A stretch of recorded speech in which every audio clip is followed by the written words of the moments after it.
week off, the assist is back and we're raring to go. It is, of course, brought to you in association with Free Super Tips. Myself, Warren Ashurst, Mark Langdon and Dan Childs with you to take you through all of the weekend's action. No Premier League games this weekend, but it is the FA Cup quarter-finals, and we'll be looking ahead to those and the EFL action very shortly. But guys, we'll say we've had a week off, and that's been because of the international break. Thomas Tuchel with his first two games in charge of England. Mark, what did you make of the two performances against Albania and Latvia?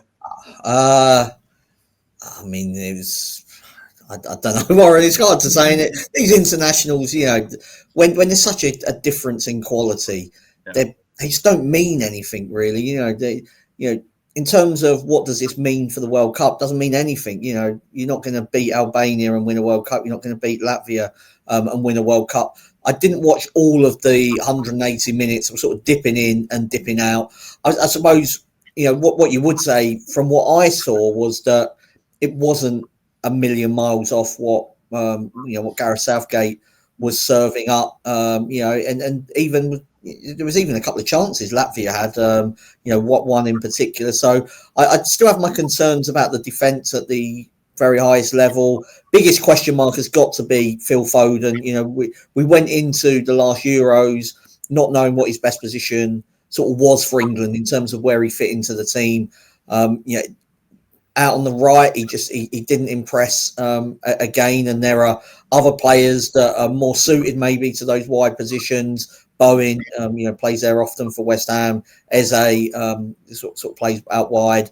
I'm not sure Rashford was amazing either. So those wide positions, be interesting to see how those kind of develop over the next 12 months. But I mean, one thing we're absolutely clear on, and I've seen some people saying, maybe Harry Kane needs to be dropped and, we need to think for the future there. There's no way Thomas Tuchel's doing that.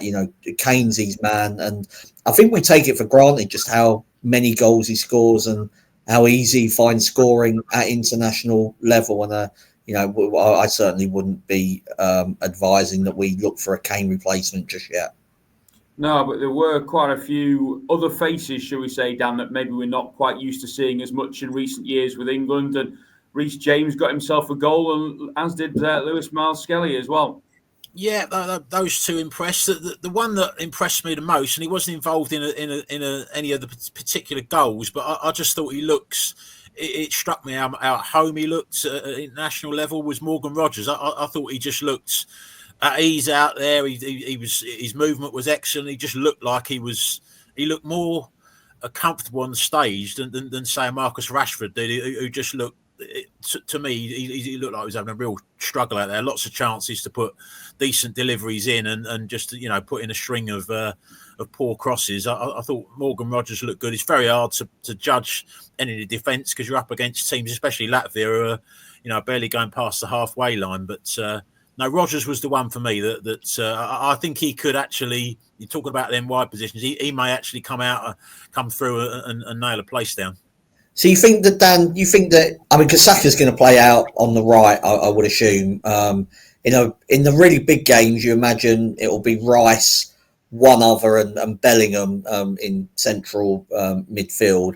So you think Rodgers could sort of play out on that, what's becoming it's a bit of an old school one, isn't it? The problematic left-hand side. But yeah. You think he could play there? Because I sort of wasn't, I've always sort of preferred him through the middle, I suppose. I think he's probably more suited through the middle, but him and Bellingham, didn't they, played in the same side against Latvia, and yeah, that's the way I can see it going. I thought it was noticeable with him that he was one of the attacking players, few attacking players that did last the 90 minutes against Latvia. And also, when you mentioned about Kane, what I did notice as well was there was more energy from him and much more of a press from him than we saw.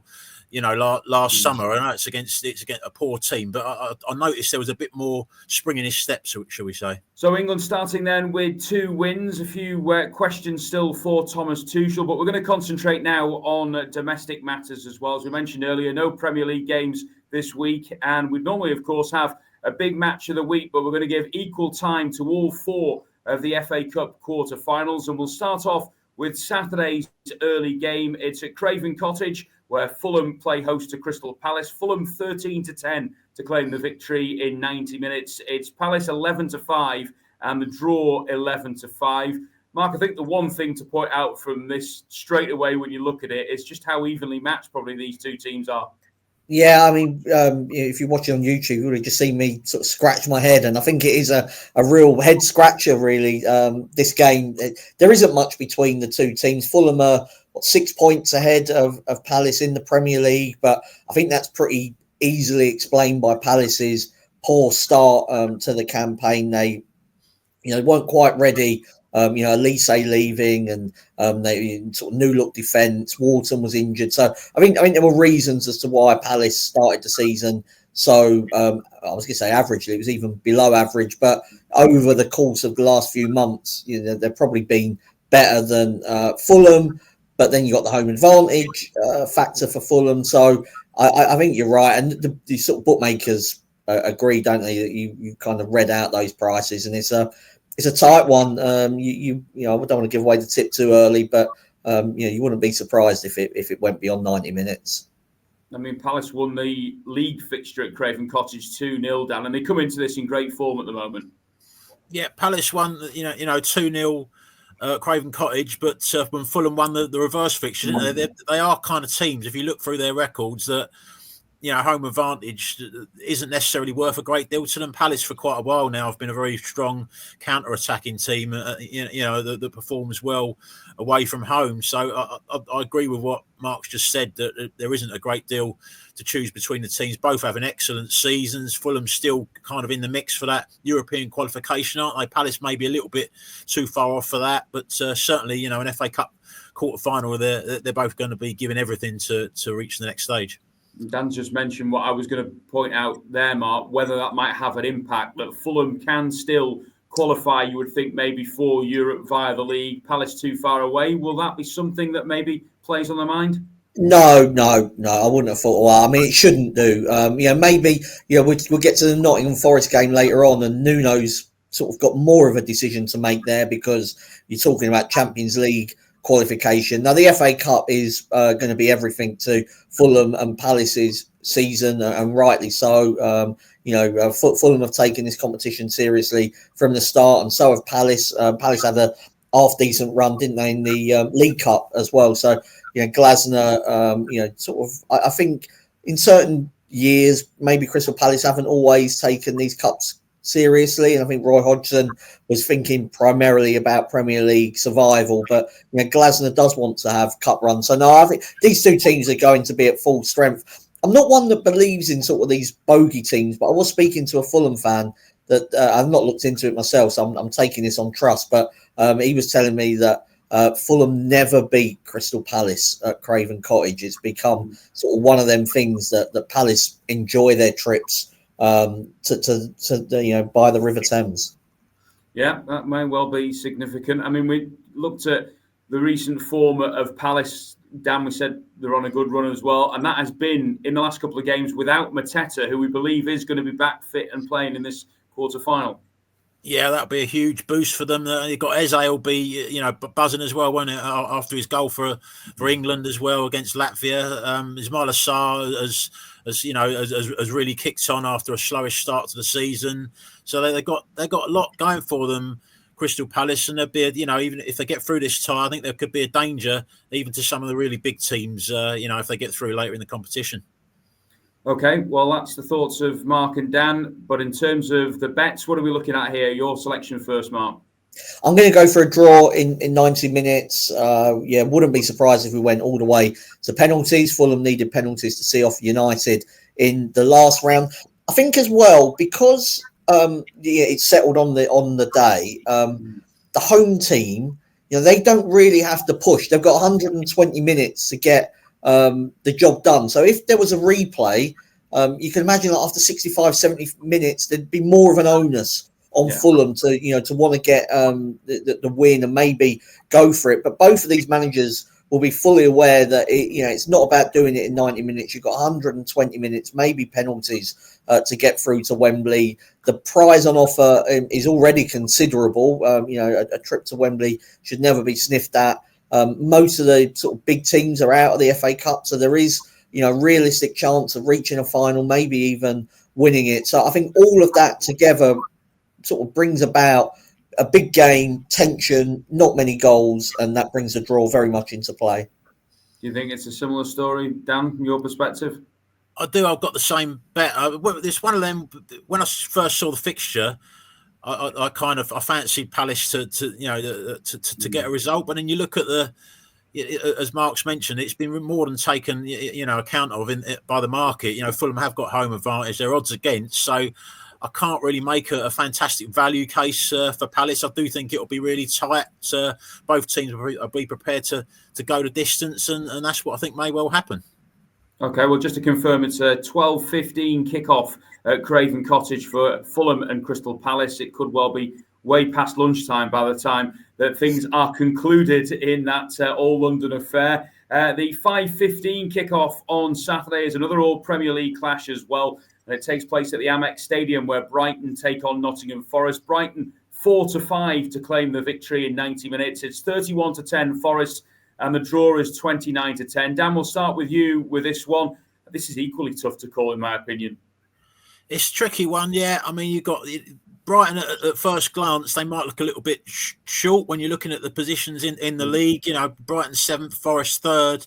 But Mark was kind of alluding to it a couple of minutes ago there about the way Nuno may play this Champions League qualification. It was unthinkable for Forest even after that great start they had. Now we're getting so far into the season, it's become there's a fantastic opportunity now, and that's going to be transformational for them as a club. Really, the profile and the money that will bring in, especially with the new format now, you're guaranteed 8 games, in the league phase.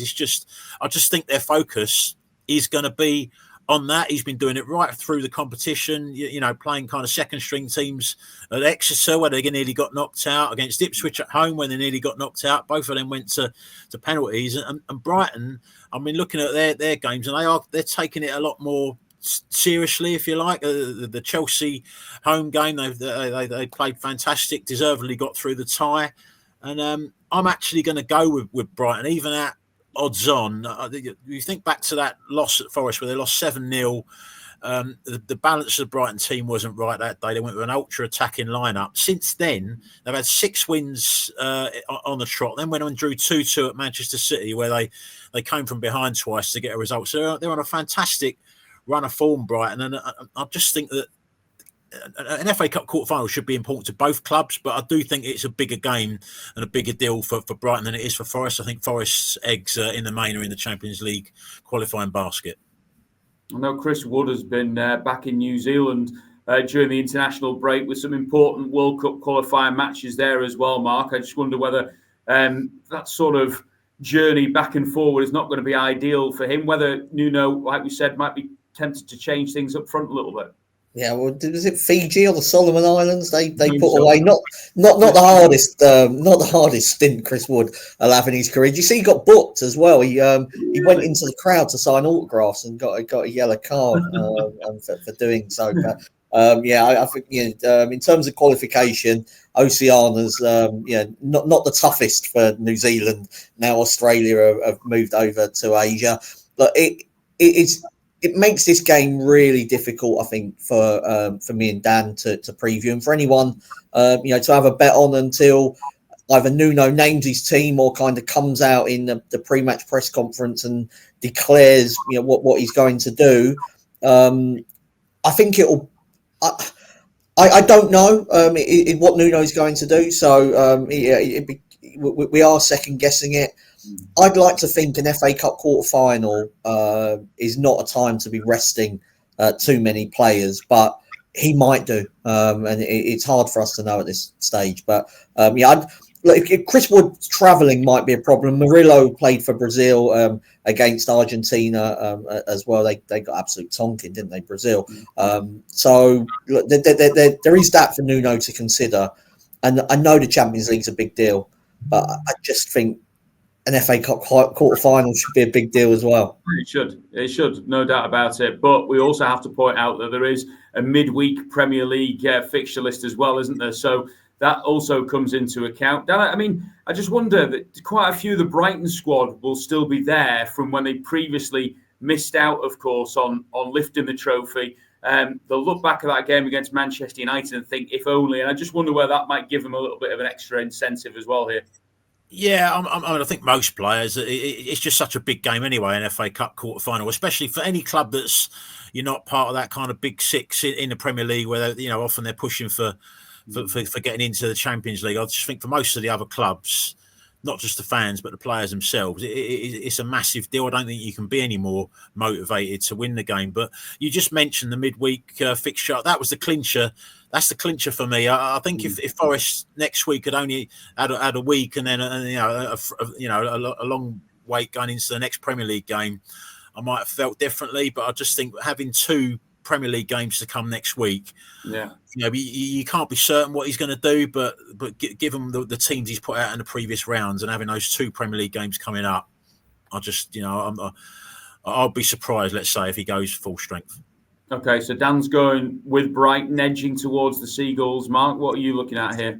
Well, I'm going to go for Forest to qualify at 19-10 on the hope, because I think there is definitely something in the prices here that I think people are expecting Nuno to shuffle the pack. If he goes completely weak, then I think Brighton are a good bet.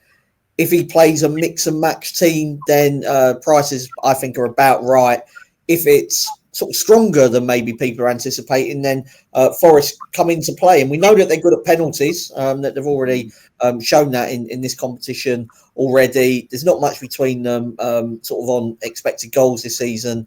It's more in hope than expectation, but I think the prices are indicating that there'll be some changes, and I'm just going to sort of hope more than expect that that's not the case.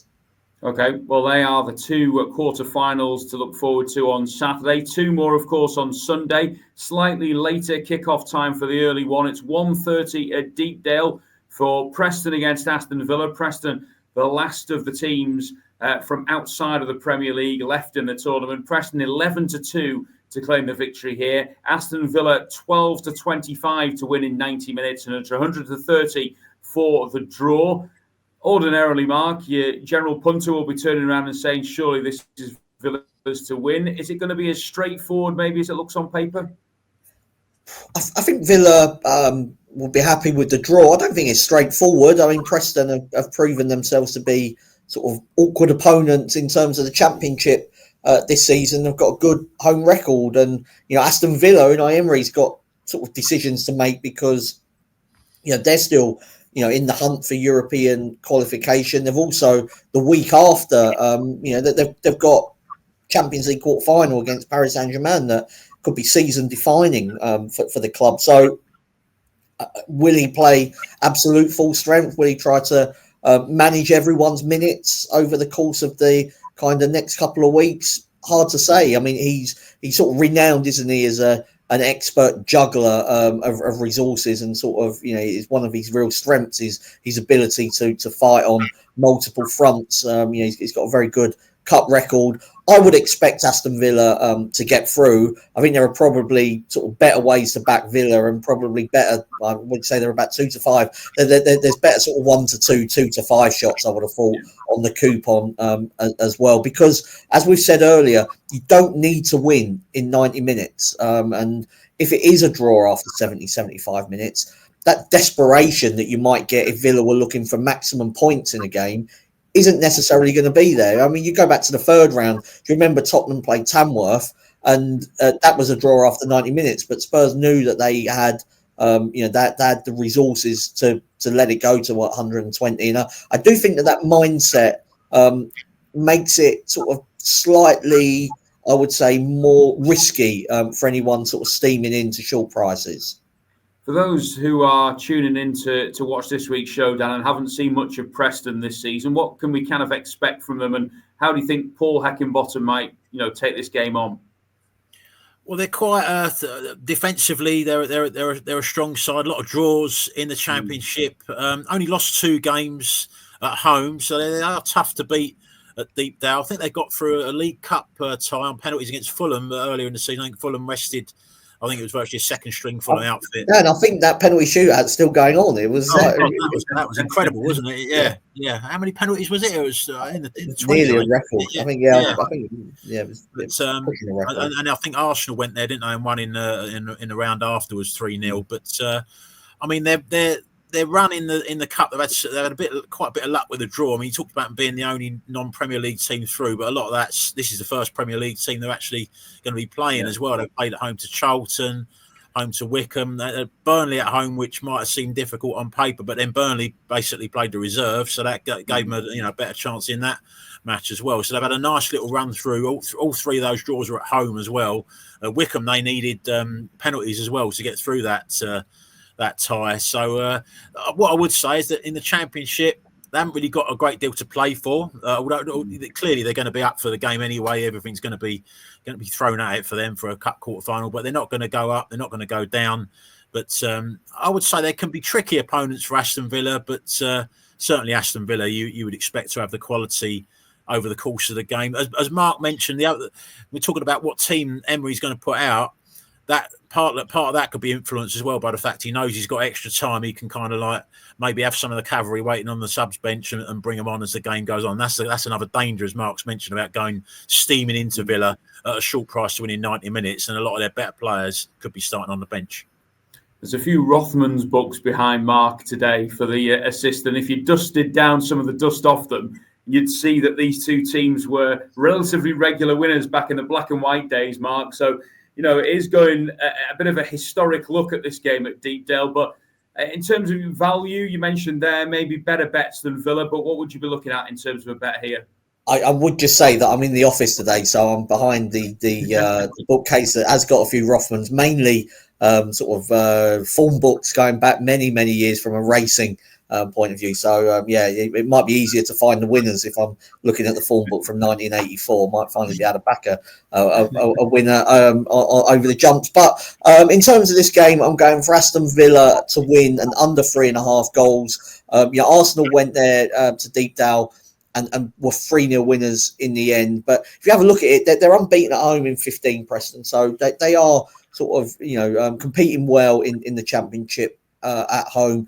Ollie Watkins has been a fitness doubt. Will he be risked? I expect some rotation from Aston Villa just organically anyway. So over the course of 90 minutes, I think Villa can win, but it might be more in keeping with the sort of victory they had over Cardiff in the previous round, where a bit of a battle early on and then they get the job done. So Villa to win and under 3.5 goals. And Dan, what's your best bet for this? I've got exactly the same. Villa to win under 3.5 goals. I think the Cardiff point is very good. I think they had quite a few of their better players on the bench in that game. Kind of started quite slow, got stronger as the game went on. Scored both of their goals, won 2-0. Both the goals come in the second half.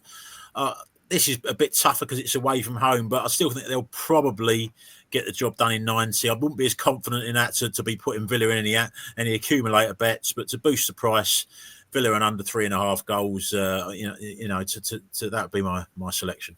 Okay, well, last but certainly not least, it's a 4:30 kickoff at the Vitality Stadium for Bournemouth against Manchester City, which many onlookers might class as the pick of the ties. Bournemouth 9-5 to win in 90 minutes. Manchester City 7-5, and the draw is 5-2.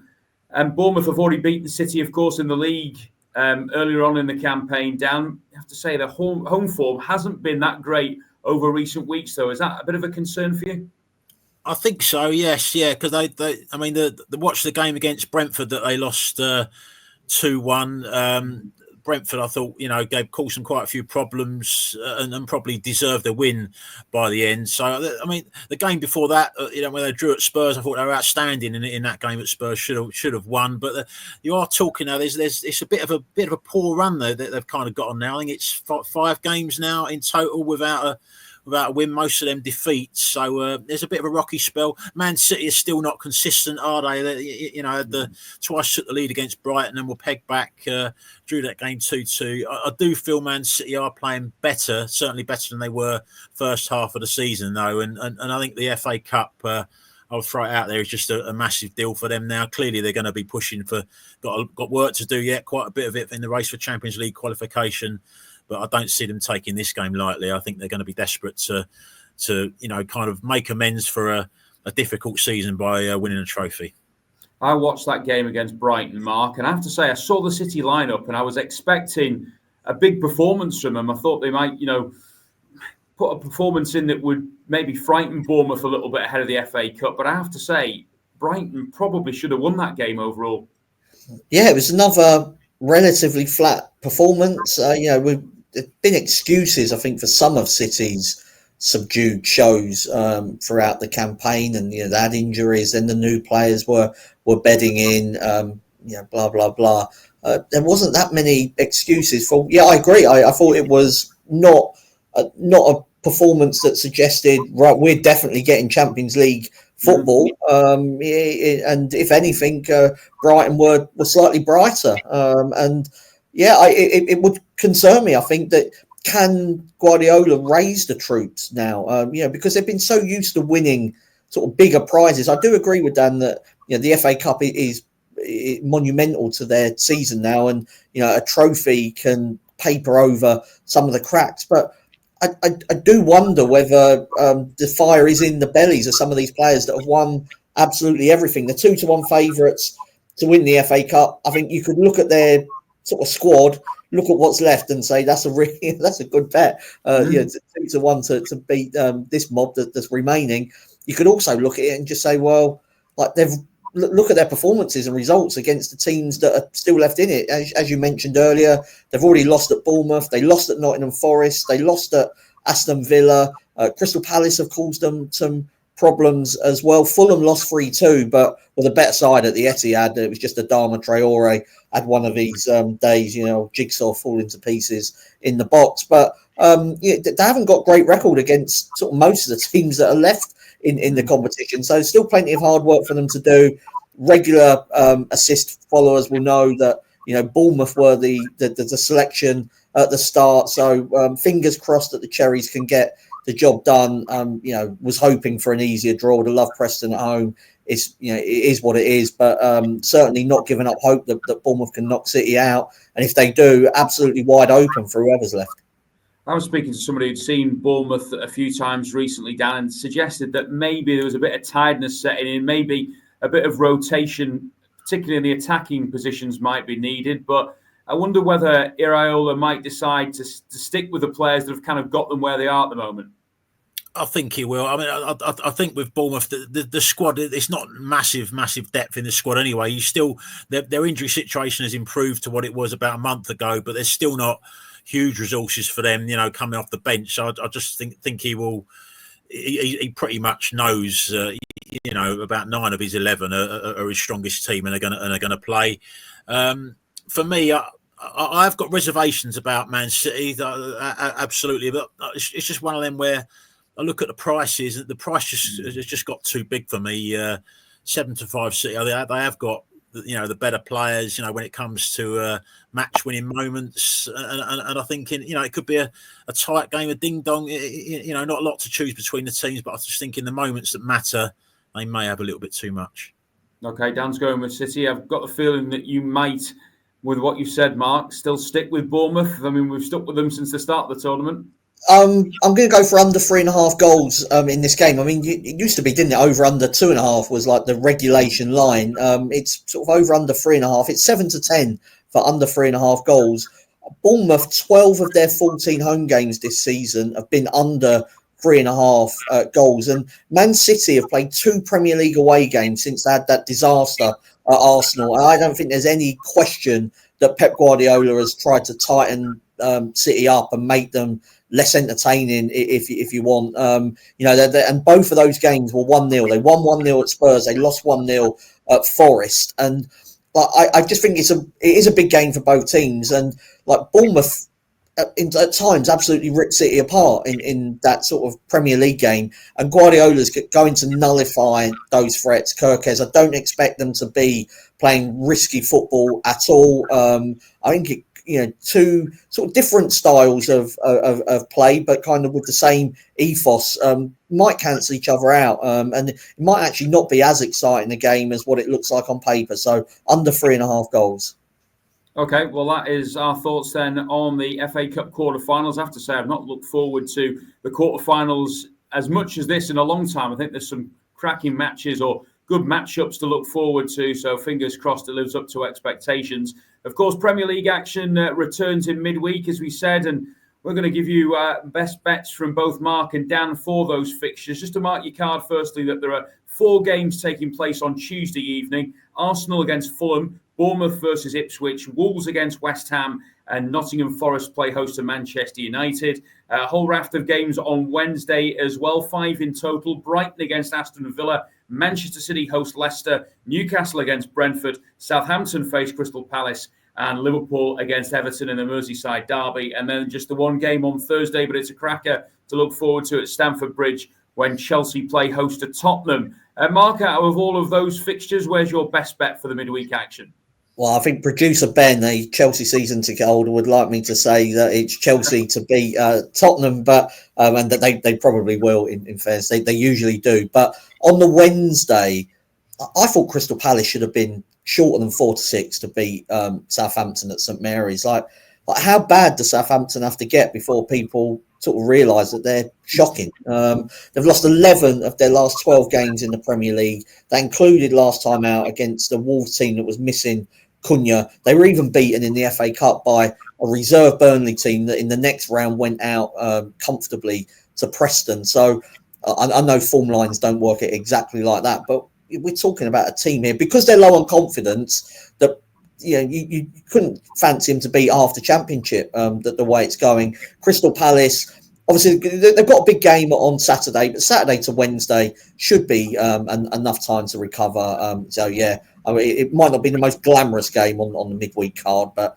I thought Crystal Palace were the best bet. And Dan, a full fixture list to look at. What's your best bet? Yeah, my one's not the most glamorous either, but I'm going to go with West Ham, draw no bet away to Wolves, odds against. That caught my eye. I just think there has been improvement under Graham Potter.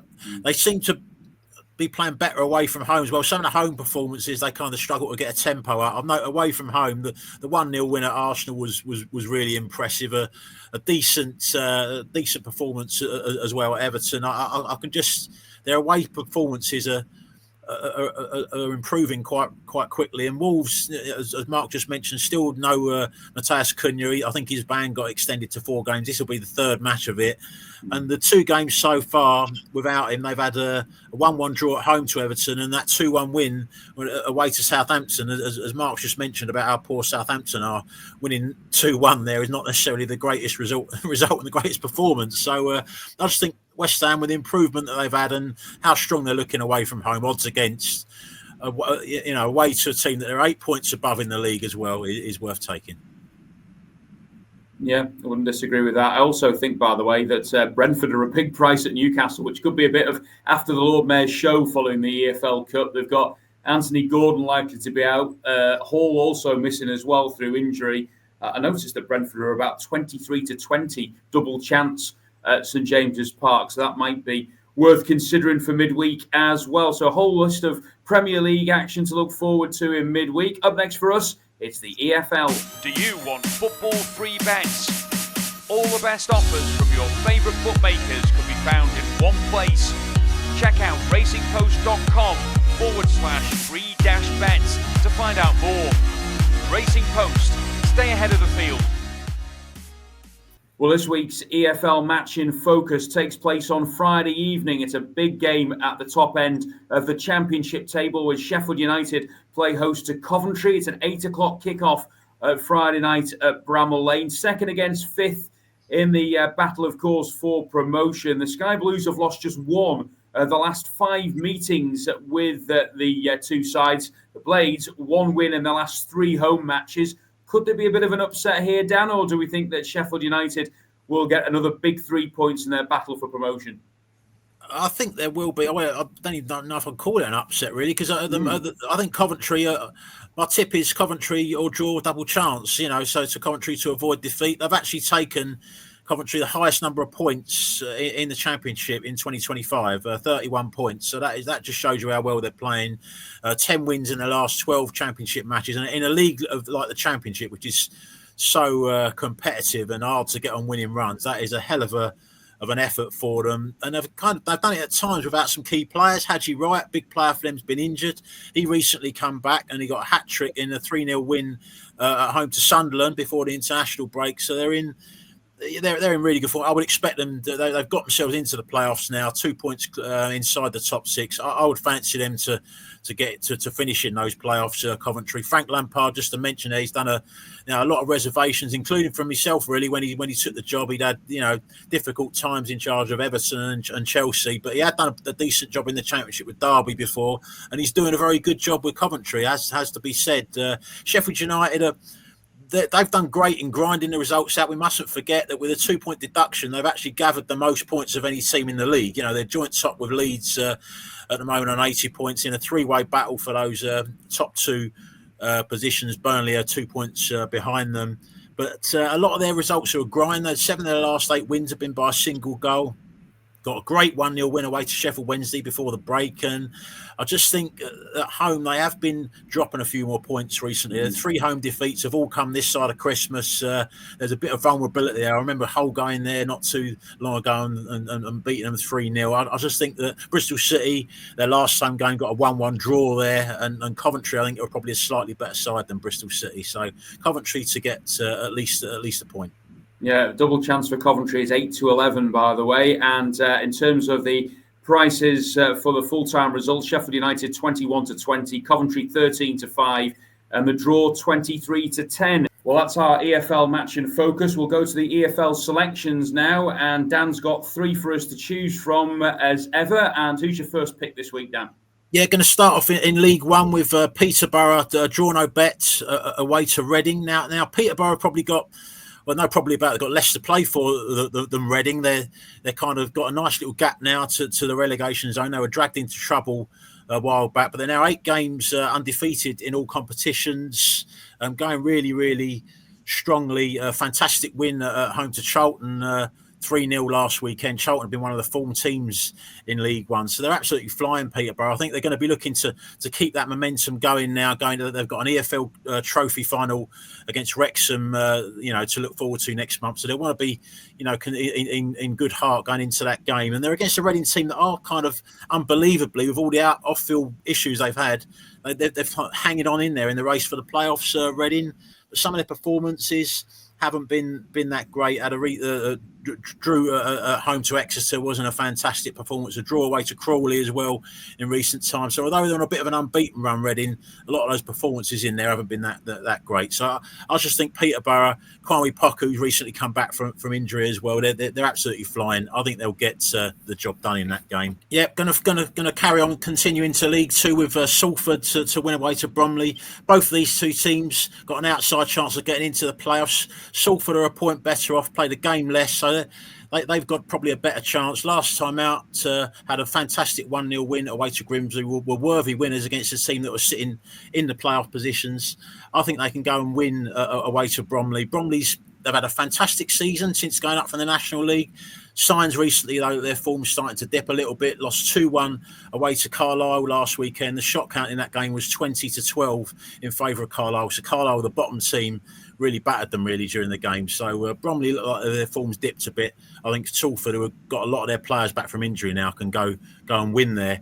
Finally, she's going to stick in the same division. I'm going to go with MK Dons to win at home to Fleetwood. MK Dons had a midweek 2-2 draw away to Carlisle. As I mentioned, they're Carlisle at the bottom of the league, but have been improving. So there's no disgrace in that. Last weekend, they won 1-0 away to Cheltenham. So there's a bit of improvement MK Dons under their interim manager, Ben Gladwin. I think they can continue this against Fleetwood, they've got issues up front at the moment. They're kind of mid-table in the table. Ryan Graydon and Ronan Coughlin, who are their main 2 strikers, both out injured for the rest of the season. You could see they were lacking those, that incisive edge up front last weekend when they drew 0-0 at home to Tranmere. So Fleetwood not got much in them going forward. I think MK Dons are improving, can beat them at home.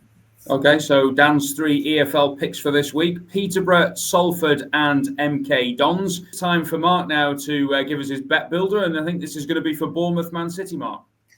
Yeah, so we are going to go to the Vitality first leg of it. Tavernier to have a shot on target. He's had a shot on target in 5 of his last 6 matches. There's a vibrancy to when Bournemouth get the ball. They like to get it forward and sort of get shots off. Savinho of Manchester City has been trusted by Pep Guardiola in recent weeks, and he's had 9 shots in his last 3 games. I'm going for him to have a shot on target alongside Tavernier. He is slightly erratic, I think, with his finishing, but the shot volume's up, so hopefully he can get one on target. And then to finish it off, and it'll come to around about 14-1, is Semenyo to be carded. Semenyo's been one of the stars of the Premier League season, but he's also on the dirty side as well. He's had 9 yellow cards in the Premier League this season. Bournemouth are the team that's committed the most fouls in the Premier League as well. It's a clear tactic from Iraola. They press high, and when you beat the press,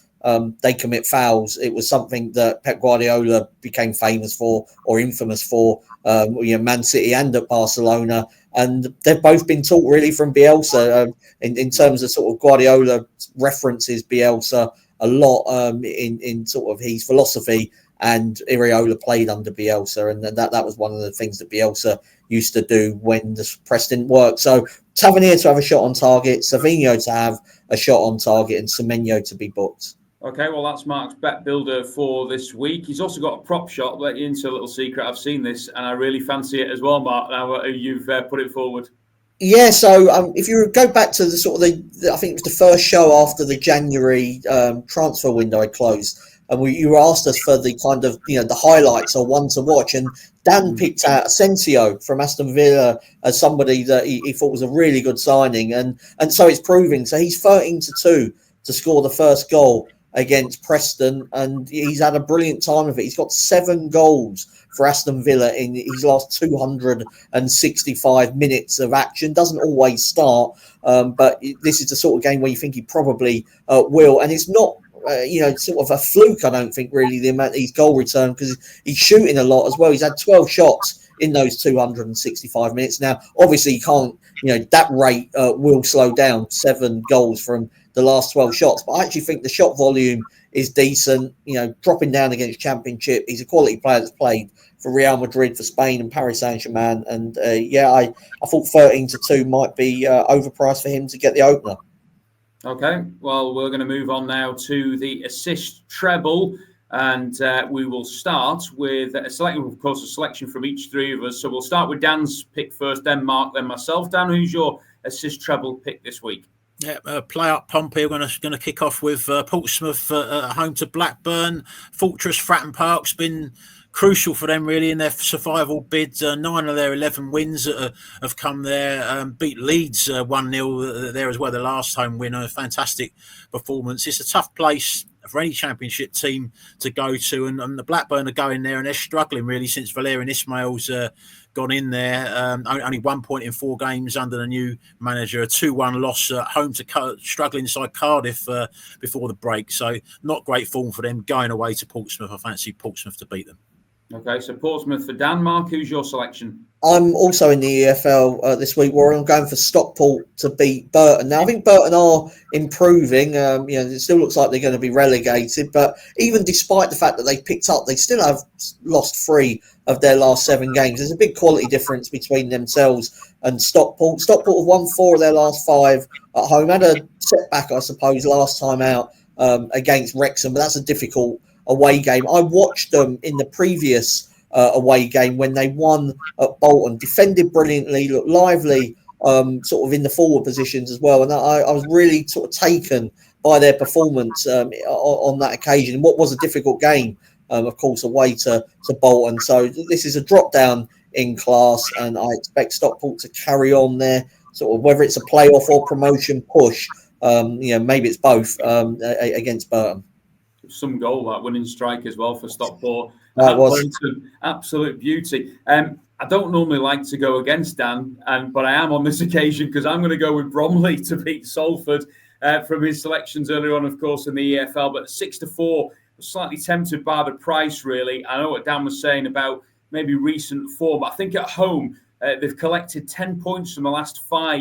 And the only defeat came against Bradford. In that sort of run, there was a victory over Doncaster and also a draw with leaders Walsall as well. I like to go for games where there's something riding on it at this stage of the season. Both of these two teams, of course, going for the playoffs, as Dan mentioned earlier on. I think just the 5 wins in 18 league away games for Salford is a concern for me as well. They've won 1 of the last 7. I'm just thinking that home advantage might well just nudge it towards Bromley. And as I say, it's 6-4. That is the temptation for me there. So we're going with Portsmouth, we're going with Stockport, and we're going with Bromley in terms of the assist. And then we've got the naps, of course, for this week as well. Dan, we'll start with your nap. Salford to beat Bromley is my nap. I'm going to... I just think Salford, as I mentioned, they had a lot of injuries. The run you were mentioning there, Warren. A lot of those players are back now. They won 1-0 at Grimsby, as I mentioned last time out. It was a very strong performance. They deserved to win that game. And Bromley, they're pretty strong at home, but they've only got a point in the last 3 games. 2 of those defeats in those last 3 were against struggling sides, Carlisle and Tranmere. I just think Salford might have a little bit too much. Okay, so Dan's going with Salford. And Mark, who's your nap of the week? Going for Italian bet this weekend, going for Roma to win at Lecce. Lecce fighting relegation. They're kind of even worse on XG. They're second bottom on XG. They've lost 4 in a row. Good opportunity for Roma to sort of carry on as they sort of mount an unlikely sort of push for Champions League qualification. They're really motoring under Claudio Ranieri, won 9 of their last 11 games in Serie A. The 2 that they didn't win were against top 4 teams, Napoli and Bologna. I mean, the only reason to be nervous, really, a shade of odds on, is Dybala's out for Roma, but it always feels like he's injured anyway. He's not somebody you can massively rely on. They were knocked out of the Europa League, but just before the international break, but Mats Hummels was sent off really early on in that game away to Athletic Bilbao that completely changed the course of the tie because they were in control of it at that point. Everything now really rests on sort of how high up they can finish in Serie A, and I think under sort of Ranieri, he's getting a tune out of them. So yeah, Roma to win at Lecce. Okay, well, big thanks to Mark and Dan for all their input this week. It should be a fascinating weekend of FA Cup and EFL action. Don't forget, of course, to like, subscribe and comment. And if you do like your golf, make sure you watch The Sweet Spot every Tuesday on the Racing Post YouTube channel as the build-up continues to the Masters. Steve Palmer, of course, will give you his insights as to what's going on both on the DP World Tour and on the PGA Tour. We'll be back with the assist next Thursday. In the meantime, enjoy your football this weekend, and please remember to gamble responsibly.